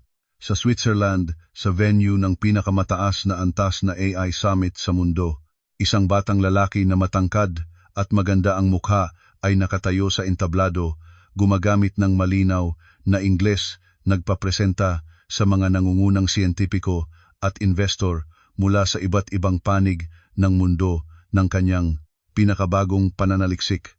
Isang ganap na bagong modelo ng AI interaction na batay sa emotional computation at kakayahang mag-self-learn. Ang kanyang pangalan ay Marco Santos, 12 taong gulang, ang pinakabatang research scholar sa bansag na paaralan na ito at ang pinakamaliwanag na bituin sa global AI field. Matiwasay siya, seryoso, mahusay magsalita, ang mga mata ay palaging kumikislap, dalisay na pagmamahal sa agham at kaalaman. Sa bawat pagkakataon na nagpresenta siya, ang mga manonood sa ibaba ay palaging nagtataka at nagpalakpak ng walang humpay. Nakaupo ako sa unang hanay ng auditorium, nakasuot ng mahabang puting damit na bihis na maayos hawak ang isang maliit na Leica camera. Ang lens ay palaging sumusunod sa figura sa entablado. Sa aking mukha ay ang hindi maitatakas na pagmamalaki at kasiyahan. 20 taon na ang lumipas, nasaksihan ko ang buong proseso ng paglaki ni Marco. Mula sa isang makulit na batang lalaki na matatag at prinsipyo noong robot competition, hanggang ngayon ay naging isang kumpiyansang siyentipikong nagpapresenta sa pinakamataas na stage ng mundo. Lumaki siya ng eksakto tulad ng hangad ko, ang pinakamahusay na bersyon ng kanyang sarili. Habang ako ang Liwanag Studio ay matagal nang naging isa sa mga nangungunang commercial photography brand sa bansa at pati na rin sa Asia. Ngunit madalas na ako na sa sariling pagkuha ng larawan, ginugol ang karamihan ng aking oras bilang isang freelance art photographer na mumuhay at lumilikha sa iba't ibang panig ng mundo. Ang aking mga gawa ay nakadisplay sa maraming art museum kilala sa buong mundo, nanalo ng maraming international awards. Tinatawag nila akong isang makatang sumusulat ng kaluluwa gamit ang liwanag at anino. Kami ng aking anak ay kapwa na buhay ayon sa imahen na pinakanais namin. Natapos ang presentasyon. Bumaba si Marco mula sa entablado sa loob ng ulap ng palakpak direkta patungo sa akin. Kinuha ang kamera sa aking kamay at ang kabilang kamay ay natural na humawak sa aking kamay katulad noong bata pa siya. Nanay, kumusta ba ang presentasyon ko? Nahiya ba si nanay? Ngumiti siya at nagtanong, ang mga mata ay malinaw at sariwa tulad noong bata pa siya. Siyempre, hindi ikaw ang pinakamalaking ipinagmamalaki ng nanay mo. Inayos ko ang kanyang kurbata na medyo nalapat. Eksakto sa sandaling ito, isang taong nagmumukhang assistant ang mabilis na lumapit sa harap namin magalang na nag-abot ng isang business card. Dr. Marco Santos, magandang araw. Gustong saluhin ng aming Ginoong Soriano pagkatapos ng presentasyon na iyon ay lubos na humanga sa kakayahan ninyo. Inaasahan niyang maaaring imbitahan kayo ni Ginoo Santos at si Aning Santos para sa dinner. Hindi kayo maaabala. Tinanggap ko ang business card doon ay isang pangalan at isang serye ng numero lamang. Rafael Soriano. Ang aking puso ay walang kahit anong alon tulad ng basta lamang narinig ang pangalan ng isang dumadaang estranyo na matagal nang nalimutan. Tinanaw ni Marco ang business card at pagkatapos ay magalang na umiling sa assistant. Pasensya na gabi na ngayon ay may appointment na ako. Ngumiti siya at sinundan ng isang pangungusap. Bukod pa rito, gusto ko namang gumugol ng oras sa pinakamahalagang tao sa aking buhay. Natigilan ang assistant ng sandali, ngunit napanatili pa rin ang propesyonal na hitsura, yumukod at nagpaalam at mabilis na lumayo. Nakita ko sa isang sulok na malapit sa exit ng auditorium ay may isang lalaking may gray na buhok na tahimik na nakatayo doon. Ang kanyang figura ay malabo at nakakalumbay sa dilim. Mula sa malayo ay tinitingnan niya kami, ang mga mata ay puno ng mga emosyon na hindi namin maunawa ang basahin. Si Rafael Soriano, 10 taon na kaming hindi nagkita, tanging paminsan-minsang sa mga financial news lamang makikita ang kanyang mukha na lalong tumatanda at nag-iisa. Narinig ko na pagkatapos na mag-anol siya kay Bianca, hindi na siya nag-asawa muli. Ang imperyo ng Soriano Capital ay nananatiling malakas, ngunit siya ay mag-isa na lamang. Ginamit niya ang 10 taon para mapalitan ang kanyang imperyo at ginamit naman ang susunod na 10 taon para matikman ang walang hanggang kalungkutan. Hindi kami lumakad patungo sa kanya, hindi man lang muling tumingin sa kanya. Hawak ni Marco ang aking kamay, inakay ako, palayo sa auditorium. Sa labas ay maliwanag ang araw, ang niyebe sa tuktok ng kabundukan, sa malayo ay kumikislap sa ilalim ng sikat ng araw. Nanay, magsama-sama tayo para kumain ng pinaka-steak sa pinakagusto mong restaurant ngayon gabi, tama ba? Tama, ngumiti ako ng payag. Ang liwanag sa labas ng bintana ay winalis ang lahat ng ulap sa aking puso. Kasama na rin ang pinakamagandang babae sa mundo. Tumigil siya, lumingon, at tinitingnan ako ng seryoso. Nanay, salamat sa pagbibigay sa akin ng isang mapayapang mundo na buo at puno ng pagmamahal. Ngumiti ako bahagya na nabasa ang mga gilid ng mata ko. Iniunat ang aking kamay at marahang pinagpag ang matangkilik niyang mukha. Hangal kung hindi ikaw ang poprotektahan ng nanay, sino pa?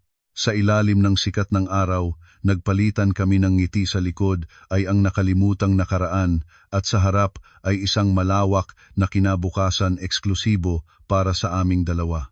Paglabas ng auditorium, ang araw ng hapon sa Switzerland ay may sapat na init, pinapalayo ang lamig na naiwan pa mula sa loob ng silid. Mahigpit na hawak ni Marco ang aking kamay at ang mga hakbang niya ay magaan tulad ng isang batang lalaki na katatapos ng pagkuha ng 100 puntos at naghihintay na gantimpalaan ng kanyang ina ng candy.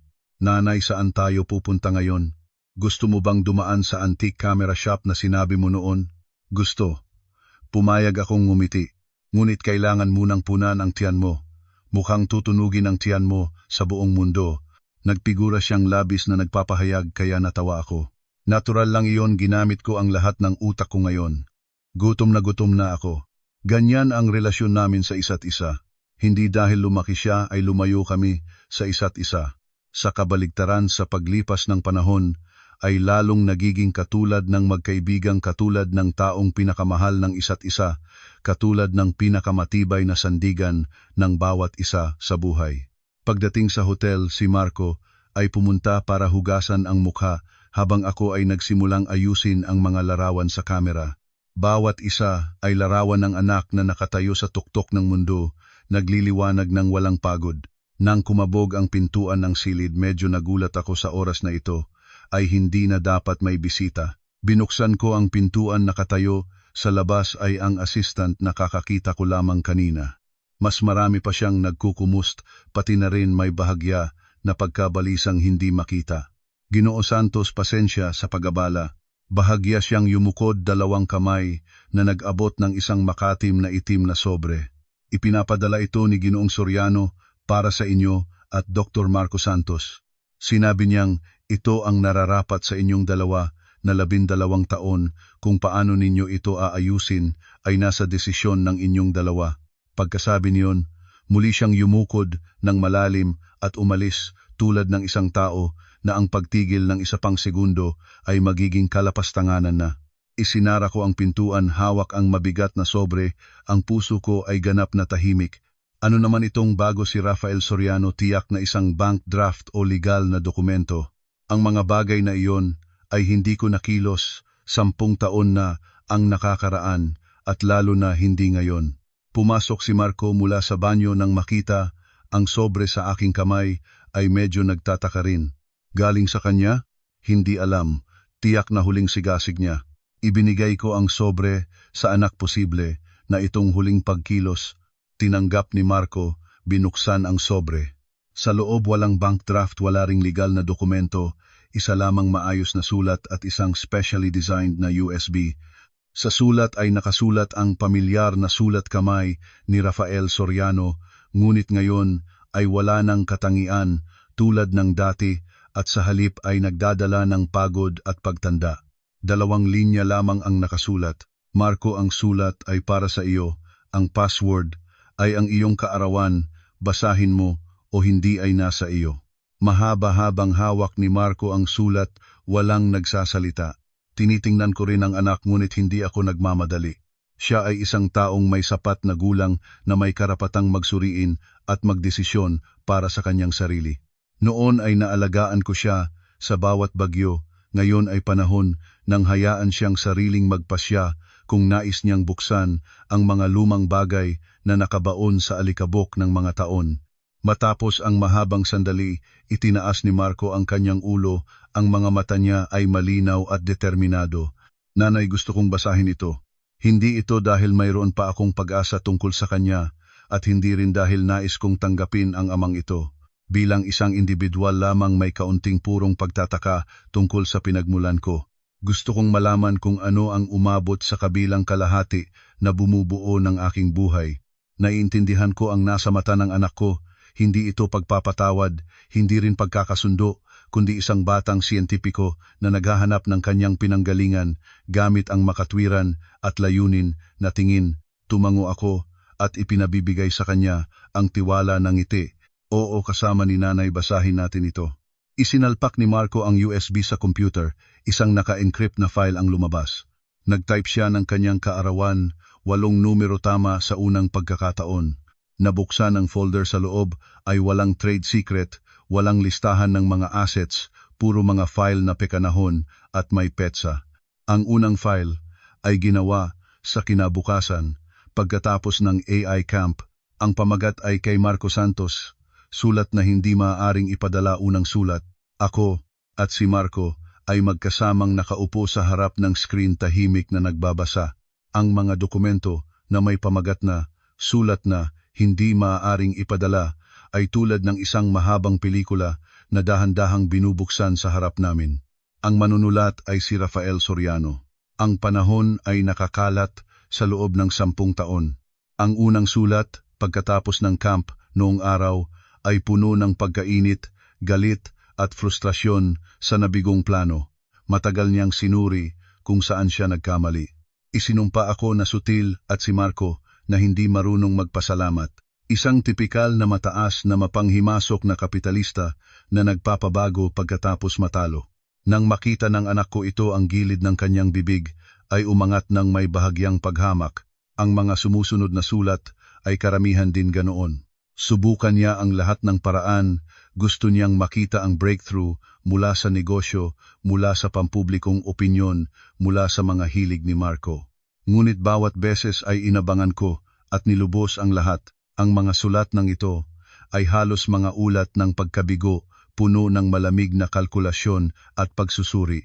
Ang bago ay dumating mga 1 taon na ang nakalipas. Ang dokumento noong araw ay sa unang pagkakataon ay hindi nagsalita tungkol sa plano o tagumpay o pagkatalo. Isinulat niya, muli kong binabasa ang interview tungkol sa liwanag ngayon. Ikasabuhay na pagkakataon. Tekilam sinabi sa akin na obsessed na ako. Marahil, naiintindihan ko lamang na sa lumang gusali noong panahon na iyon, paano mo nagagawang i-edit ang mga larawang mainit at maliwanag na ganoon habang yakap ang isang sanggol na hindi tumitigil ng iyak. Nagpadala ako ng tao para hanapin ang gusali ngunit ito ay na-demolish na. Nakatayo ako sa mga guho na natili roon. Nang matagal tila nagsisimula akong maunawaan kung ano ang aking napalampas. Mula ng araw na iyon, ang estilo ng mga sulat ay nagbago, hindi na siya nagsasalita tungkol sa labanan at pagkatalo. Nagsimula siyang mag-obserba, parang isang hindi nakikitang anino tahimik na sinusundan ang buhay namin. Nasa junior high na si Marco, kinatawan niya ng bagong estudyante at nagtalumpati. Pinanood ko ang video, walang kahit anong pagkabagabag, higit pang magaling kaysa sa akin noong panahon na iyon. Sumaanib ang liwanag sa isa pang award sa litratong nagtagumpay ay nakatayo ka sa mas mabigat pang kondisyon. Palagi kang nagtatagumpay, mas maganda kaysa kahit sino. Muli kong binabasa ang interview ng magazine ng Liwanag, 17 pagkakataon. Tekilam sinabi na nagtataka siya sa akin. Marahil talagang ganoon. Kaarawan ko ngayon, mag-iisa akong nagdiriwang. Ang anak na babae ni Bianca ay nagbigay ng napakamahal na regalo, ngunit alam kong pinabiling ng assistant niya. Bigla ay naisip ko, anong uri ng regalo ang ibibigay ni Marco kapag ikaw ay nagdiriwang? Iginuhit pa rin niya ng larawan para sa iyo o gumawa ng gamit na may sariling mga kamay. Tulad ng isang taong lihim na nagmamahal, ng pinakaabang-abang na paraan sa pahina-pahina ay nagtatala ng lahat ng aming mga bagay, ginagamit ang bawat linya upang itala ang kanyang sariling inggit, pagsisisi, kalungkutan at kaunting pagmamalaki. Hindi na niya tinawag ako na ang babaeng iyon kundi Andrea o ikaw. Hindi na niya tinawag si Marco na ang batang iyon kundi Marco o aking anak. Habang lumalapit sa huli, ang sulat kamay niya ay lalong naging matahimik at lalong nagdadala ng edad. Isinulat niya ang tungkol sa paghihiwalay kay Bianca, isinulat ang tungkol sa paglilinis ng mga taong mapagsamantala sa kumpanya, isinulat ang tungkol sa kanyang pag-iisa sa malawak na opisina, tumingin sa mga larawan namin at naligaw. Isinulat niya na nagsimula siyang mag-introspect, pinagtatakhan ang kahulugan ng kayamanan at kapangyarihan. Ang pinakabagong sulat ay bago ang summit sa pagkakataong ito. Bukas ay makikita ko siya ng personal, hindi sa pamamagitan ng larawan, hindi sa pamamagitan ng video, kundi siya mismo ng buo nakatayo sa pinakamataas na stage ng mundo. Hindi ko kinangangan na makilala niya ako, ni hindi ko kinanganganib na magsalita siya sa akin ng isang salita. Nais ko lamang pumunta at panoorin ang pinakamagandang bunga ng iyong buhay. Panoorin ang malaking puno na matagal at matibay na pinalaki mo ng 20 taon. Andrea Santos, salamat sa iyo. Salamat sa hindi mo pagsasabi sa akin noong panahon na iyon. Kung nalalaman ko noon ang pag-iral ng bata, tiyak na gagamitin ko ang pinakamaling paraan para sirain siya at sirain ka rin. Salamat sa pagprotekta sa kanya at sa pagtupad sa huling pag-asa ko. Sa loob ng USB na ito ay 10 taon ng aking pagsisisi. Ibinibigay ito sa inyo ng 2, at iyon ang ganap na pagbibitiw ko. Ang imperyo ko, ang mga assets na dati ay nais kong iwan sa kanya, hindi siya magpapansin. Iyon ay maayos din. Nagpaturo na ako sa abogado na mag-set up ng trust fund. Matapos ako mamatay, ang lahat ng assets ay mapupunta sa fund upang tulungan ang mga estudyanteng may talento ngunit kulang sa oportunidad tulad niya. Hayaan ang pangalang Rafael Soriano sa isang mahina at mapagbigay na paraan ay lumikha ng bahagyang malabo na koneksyon sa kanyang mundo. Huwag nang sumagot, huwag nang mag-isip, Tungkol dito ang bawat isa ay magpanatiling maayos ang kanilang buhay. Hanggang doon natapos ang sulat. Ako at si Marco ay bumagsak sa isang katahimikang tumagal ng matagal. Sa labas ng bintana ang naiyayalong bundok ng Antipolo Alps ay kumikislap ng gintong kulay sa ilalim ng takip silim. Ang lalaking ito ay nagsimula sa pinakasamang paraan at natapos sa pinakamalungkot na paraan at kumpleto ang haba na 10 taon ng pagsisising huli na dumating. Hindi ito isang labanan na hindi rin puot. Ito ay isang mabigat at maputlang monolog ng isang kaluluwa. Pagkatapos siyang mahubog ng panahon mula sa Antipolo, pabalik nagpatuloy ang buhay tulad ng dati. Si Marco ay nagpapatuloy ng pananaliksik, paminsan-minsang lumilipad sa iba't ibang panig ng mundo para dumalo sa mga academic conferences. Habang ako naman ay nagpupulot ng bagahe at naghahanda para sa susunod na paglalakbay, ang destinasyon ay Iceland. Gusto kong pumunta doon para kumuha ng isang serye ng mga litrato ng Northern Lights. Ang USB na iyon ay nilock ni Marco sa locker ng kanyang study room. Hindi kami muling nagbanggit nito. Ang mga sulat na hindi maaaring ipadala ay tulad ng isang bato na ibinato sa lawa, naglikha ng ilang bilog na alon at pagkatapos ay tahimik na lumubog sa ilalim at wala nang nagmalasakit pa. Ang buhay namin ay hindi magbabago dahil sa isang nagsisising kaluluwa. Isang araw bago ang pag-alis para sa Iceland, bigla na lamang nagmungkahi si Marco. Nanay, magbisita tayo sa lola at lolo. Ang aking mga magulang ay namatay nang maaga noong napakaliit pa ni Marco. Sa nakalipas na mga taon sa bawat undas at pista ng mga namatay, ay dinadala ko rin ang anak sa pagbisita sa kanilang libingan. Medyo nagulat ako nang binanggit niya ito ngayon, ngunit masayang pumayag. Ang sementeryo ay napakatahimik, ang berde ng puno ng pino ay maliwanag. Nilinis namin ang damo sa harap ng lapida at pinalitan ng sariwang puting mga bulaklak. Umurong ako ng ilang hakbang at ibinibigay kay Marco ang espasyo. Nakatayo siya sa harap ng lapida ng lola at lolo, hindi nagsunog ng insenso, hindi rin nagsunog ng mga papel na pera, tahimik na nakatayo doon lamang tulad ng nakikipag-usap ng mahinahon sa dalawang kamag-anakang hindi niya nakilala. Pagkatapos ng matagal, mahinahon siyang nagsalita, tulad ng pag-aamin at tulad din ng pangako. Lola at lolo, kumusta? Ako si Marco. 20 taon na ako ngayon. Nag-aaral ng PhD sa Luigong Maximilians Universitat ng Switzerland, nangangaliksik tungkol sa artificial intelligence. Sinabi ni nanay na si lolo dati ay propesor ng pisika sa universidad. Iniisip ko na tiyak ay mula sa kanya ang katalinuhan ko. Huminto siya sandali, huminga ng malalim at ang boses ay lalong lumipas at determinado. Tungkol sa aking pinanggalingan, alam ko na lahat. Wala akong sama ng loob at hindi rin ako nabibigatan. Ang bawat isa ay may sariling responsibilidad para sa kanilang mga pagpili. Ang naghamon sa akin ay ang unang kalahati ng aking buhay at ang pagkilos niya ay nagbigay sa aking ina ng lahat ng kasayang lumago. Ngayon ang aking pangalan ay Marco Santos, taglay ang apelido ng nanay ko. Ang aking ugat ay narito kasama si nanay.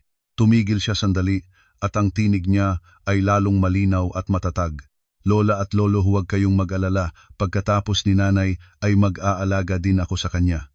Hihilingin ko na magiging siya ang pinakamasayang babae sa buong mundo. Pagkatapos nito ay 3 beses na yumukod sa lapida. Ang sikat ng araw ay dumaan sa dahon ng puno at nahulog sa kanyang tuwid at batang likod nagbibigay ng isang gintong mainit na liwanag. Sa sandaling iyon, nakatayo ako sa likod niya, tinitingnan ang lalaking anak na aking pinalaki sa sarili kong mga kamay at ang kalooban ko ay puno ng isang katahimikang hindi kailanman naranasan ko noon. Ang aking anak ay sa wakas ay talagang lumaki na hindi lamang siya nagtataglay ng talento at kakayahang nagpapataas ng tingin ng mga tao. Mayroon din siyang isang mature na puso na may kakayahang magpasalamat, marunong umunawa, handang magdala ng pasanin. Siya ang pinakamagandang gawa ng aking buhay. Sa daan ng pagbabalik, biglang nagpatingkad ang telepono ko, isang balita sa financial news. Ang pangunahing headline, Si Rafael Soriano, tagapagtatag ng Soriano Capital Group, inanunsyo ang pagre-retiro sa lahat ng posisyon. Ang kabuuang assets na higit sa 2 bilyong piso ay ibibigay sa isang charitable foundation. Sa balita sinabi na ang foundation na ito ay pamamahalaan ng isang profesional na international trust organization na katuon sa paghahanap at pagtulong ng mga kabataang may talento sa larangan ng basic science sa buong mundo, lalo na ang mahihirap na estudyante. Si Rafael Soriano mismo ay ganap na nagbawas sa negosyo at ang kanyang lokasyon ay hindi na malinaw. Kasabay ng balita ay isang bagong larawan niya. Sa larawan ng kanyang buhok ay ganap ng puting-puti. Ang mukha ay matanda, ngunit ang mga mata niya ay kakaibang mahinahon tulad ng isang lumang balon na wala ng alon. Tinitingnan ko ang balita, walang gulat, wala ring pagkaantig.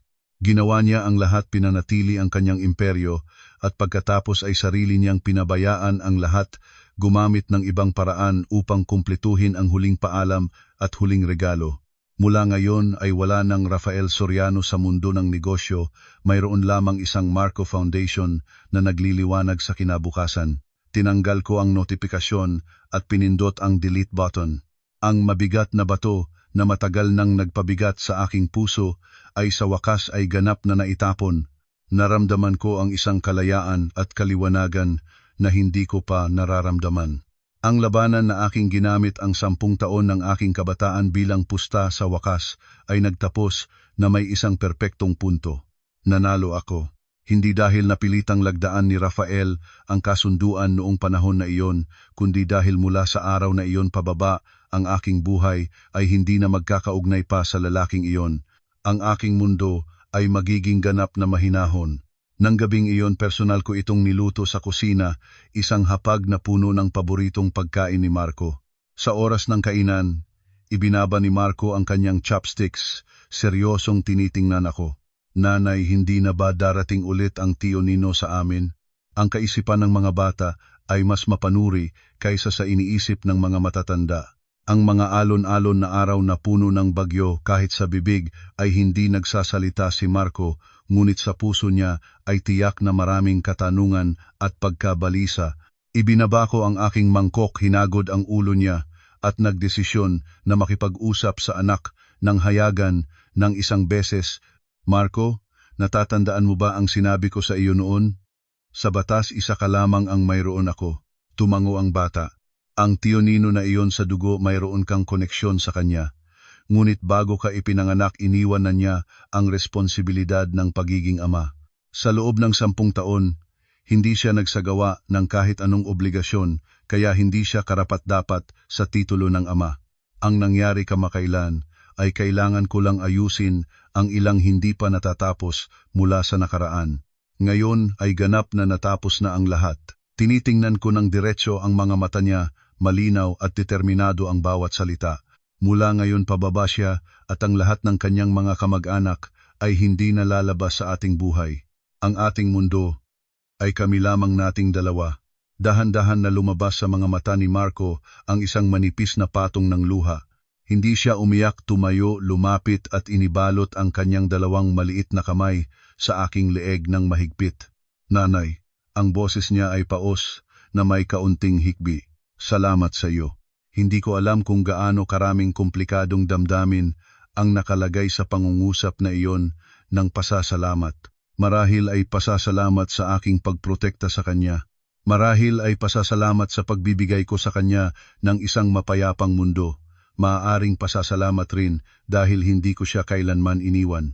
Mahigpit kong niyakap ang maliit niyang katawan at sa puso ko ay lambot tulad ng tubig. Hangal, kung hindi ka ang poprotektahan ng nanay, ay sino pa? Nang katapusan ng linggo na iyon, lumitaw ng tahimik sa mga financial page ang ilang balita tungkol sa Soriano Capital. Nag-announce ng paghihiwalay sina Rafael Soriano at si Bianca, ang babae, ay makakakuha ng malaking halaga ng assets, ngunit inalis ang lahat ng shares. May kaunting pagsasaayos sa board ng Soriano Capital. Si Ginoong Rafael Soriano ay nananatiling pinakamalaking shareholder at hindi nagbabago ang kontrol. Lahat ay napoproseso ng napakalihim at mabilis, walang malaking alon na nagmula. Pinanatili ni Rafael ang kanyang imperyo, habang ako ay pinanatili ang lahat ng aking mundo. Isang linggo pagkatapos inanunsyo ko sa lahat ng empleyado ng studio na magbabakasyon sila ng may sahod sa loob ng isang buwan. Pagkatapos nag-order ng 2 tiket patungo sa New Zealand. Tinanong ko si Marco kung nais ba niyang pumunta at panoorin ang pinakamalinis na kalangitan ng bituin sa buong mundo. Malakas na tumango ang anak nang paulit-ulit ang mga mata niya ay kumikislap ng kasabikan. Panahon na para dalhin ang aking munting anak na lalaki para tuklasin ang malawak at magandang mundo. Isang mundong walang poot, walang intriga, mayroon lamang sikat ng araw damuhan at kalangitang puno ng mga bituin. Pagdating ng ika-10 anibersaryo ng summit sa Switzerland, ulit naming nagpunta. Sa venue ng conference, isang batang babae na nagtatrabaho bilang event staff ang lumapit kay Marco pagkatapos ng kanyang presentasyon. Dr. Santos, nandito po ang ilang miyembro ng press na gustong makipanayam sa inyo. Ngumiti si Marco at bahagya na lumingon sa akin ang mata niya ay nagtatanong. Pumunta ka na maaasahan ng nanay ang sarili niya. Sinipain ko ang braso niya ng magaan. Tiyak. Mayroon akong makakausap. Tumango siya at sumama sa batang babae patungo sa kabilang silid. Habang siya ay papalayo, lumipat ang aking tingin sa isang sulok ng malawak na reception area. Naroroon ang isang matanda na nakatayo ng mag-isa, ang baso ng tubig sa kamay ay halos hindi pa niya naabot. Si Rafael Soriano. Ngayon siya ay mas matanda kaysa sa huling nakita ko siya. Ang buhok ay ganap na puting-puti, ang mga linya sa mukha ay mas malalim, ngunit ang kanyang tayo ay nagtataglay pa rin ng isang uri ng dignidad. Para siyang isang matandang punong kahoy na dumaan sa maraming bagyo, yumuyuko na ngunit hindi pa rin bumabagsak. Nakita niya akong tinitingnan siya. Sandaling nagkita ang aming mga mata at pagkatapos ay mabilis siyang lumingon. Sa loob ng maraming taon, hindi ko sinubukan na makiusap sa kanya at hindi rin siya sumubukan na muling lumapit sa amin. Ang kasunduan na ginawa namin noong nakaraang dekada ay pinanatili ng parehong panig.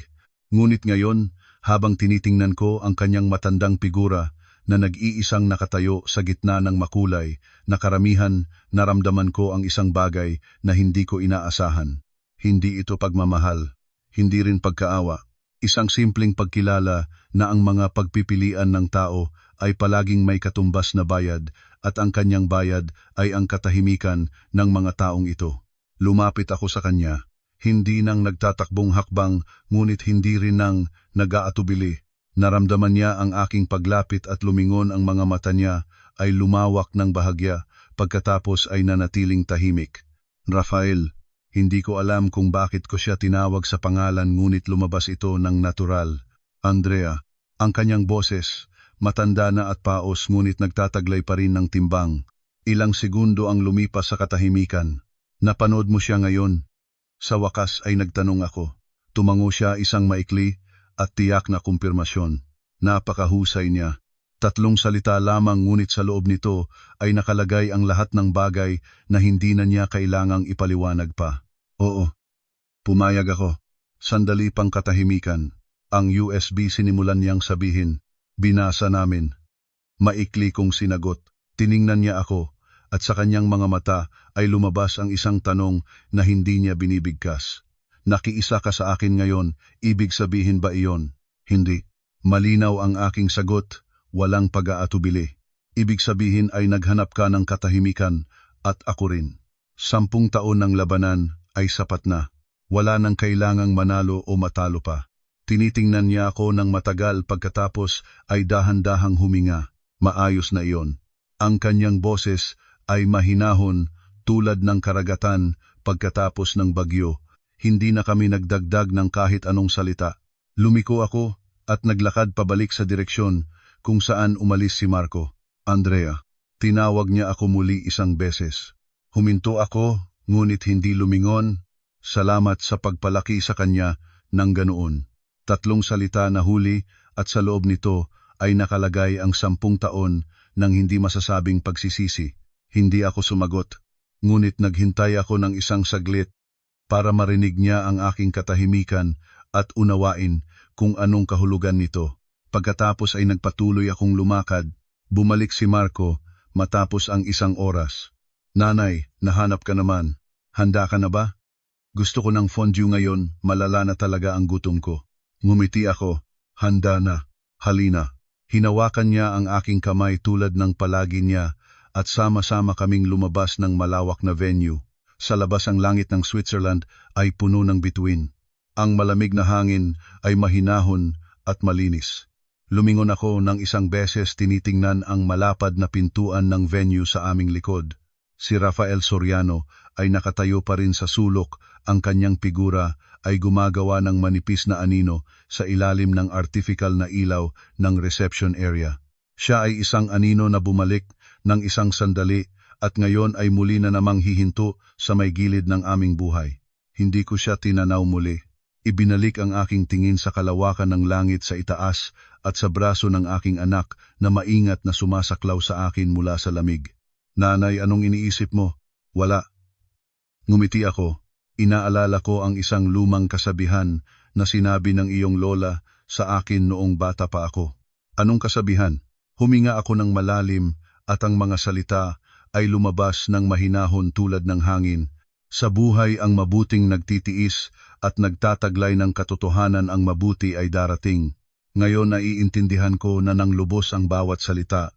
Tinitingnan ako ni Marco at pagkatapos ay nagpalitan kami ng ngiti sa ilalim ng kalangitang puno ng bituin.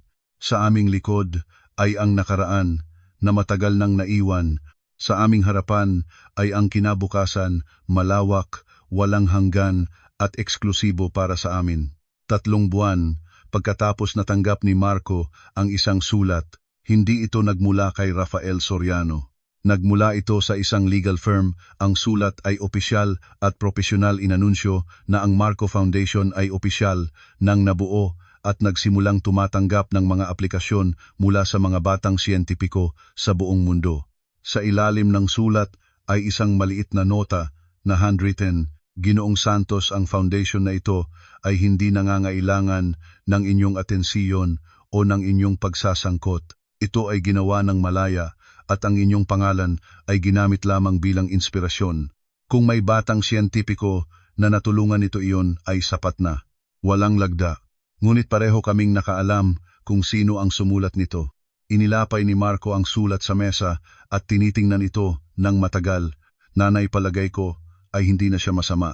Maling-mali ngunit hindi na masama. Mahinahon kong tinitingnan ang aking anak.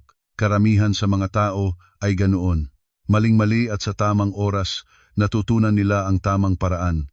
Ang problema ay minsan ay napakatagal bago dumating ang oras na iyon. Tumango si Marco ng dahan-dahan. Kinuha niya ang sulat at maingat itong tiklop at inilagay sa isang lalagyan. Hindi ito itatapon. Hindi rin ito itatago ng may espesyal na kahulugan. Ito ay isa lamang dokumento ng kasaysayan na sineserbisyuhan ang papel nito at maaaring manatili sa isang sulok ng tahimik. Nanay, sabi ni Marco at ang boses niya ay puno ng determinasyon. Kapag may pondo ang foundation at nakahanap ng mga batang katulad ko noong bata pa ako, mga batang matalino ngunit walang resources, tutulungan ko silang matanggap ng scholarship. Iyon ang paraan kong sasagutin ang lahat ng ito. Tinitingnan ko ang aking anak. Ang batang ito na pinalaki ko nang nag-iisa sa loob ng 10 taon ay naging isang lalaki na hindi lamang magaling at matalino kundi may puso rin. Isang puso na marunong magpasalamat, marunong umintindi at marunong magbigay. Marco, ano nanay, palagi ka na sa akin. Ngumiti siya at ang ngiti niya ay katulad ng liwanag. Palagi rin si nanay sa akin. 5 taon pagkatapos natanggap ko ang isang balita mula sa isa sa aking mga dating katrabaho sa industriya ng photography. Si Rafael Soriano ay pumanaw tahimik sa isang simpleng ospital sa isang maliit na bayan sa timog ng bansa. Walang malaking funeral, walang mga headline. Ang Marco Foundation ay naglabas ng isang maikli at maayos na pahayag, nagpapasalamat sa tagapagtatag at isinasaad na ang misyon ng foundation ay magpapatuloy. Natanggap ko ang balitang ito habang nasa Iceland ako, nakaupo sa harap ng malaking bintana, tinitingnan ang Aurora Borealis na nakikitang lumiligid sa kalangitan. Berde-pulalila ang mga kulay ay nagtatagpo at nagkakahiwalay sa itim na kalangitan tulad ng isang obra ng sining na hindi makikita ng kahit sinong artista. Ipinagsak ko ang aking telepono at tumitig sa liwanag sa itaas, si Rafael Soriano, ang lalaking unang nagbigay sa akin ng pagmamahal at pagkatapos ay naging sanhi ng aking pinakamasamang sakit. Ang lalaking nagpabigo sa akin, ngunit sa pagkabigo na iyon ay naging dahilan ng aking pinakamalakas na sandali. Ang lalaking 12 taon bago siya namatay ay nag-imbak ng 10 taon ng pagsisisi sa isang USB at ibinigay ito bilang kanyang huling paalam. Hindi ko siya minahal. Hindi rin ako nagalit sa kanya ng dulo. Naramdaman ko lamang ang isang uri ng kapayapaan na ang lahat ay nagtapos na sa paraan na marahil ay tamang-tama para sa lahat.